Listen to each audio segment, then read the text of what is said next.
Inutusan na ng COMELEC ang kanilang mga local offices at municipal at city treasurers sa South Cotabato na i-secure ang mga election paraphernalia na nasa kanilang pangangalaga.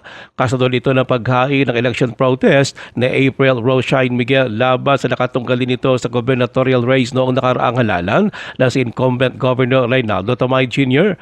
Ayon pa kay Provincial Election Supervisor Attorney Jay Herada, ang mga election paraphernalia kasi ay maaring gamitin sa oras ng hearing o trial.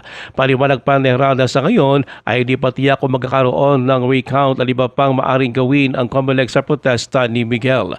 Ang malaga sa ngayon ayon pa kay Herada ay ma-preserve ang mga gagamiting ebidensya. Kabilang sa mga ito ayon pa kay Herada ang original copies ng Certificate of Canvass, Statement of Vote, Certificate of Canvass at Proclamation na nasa pangangalaga ng COMELEC, habang ang mga balota naman na ginamit noong nakaraang eleksyon ay nasa pangangalaga ng Local Treasurer's Office. In cases of election protest, i-reconcile sa Manila o sa commission or even sa court kung tama ba or pareha ba ang mga na-produce nga mga, for example, election returns doon sa ubos sa munisipyo, kag ang mga na-transmit man sa Manila, nga nadawat Manila, or na-transmit sa mga municipal board. Si South Cotabato Election Supervisor Attorney Jay Herada, si April Rose na may bahay ni outgoing 2nd District Congressman Peter Miguel ay nakakuha ng higit 140,000 na boto noong May 12 midterm elections, habang si Tamayo naman ay nakakuha ng higit 345,000 votes.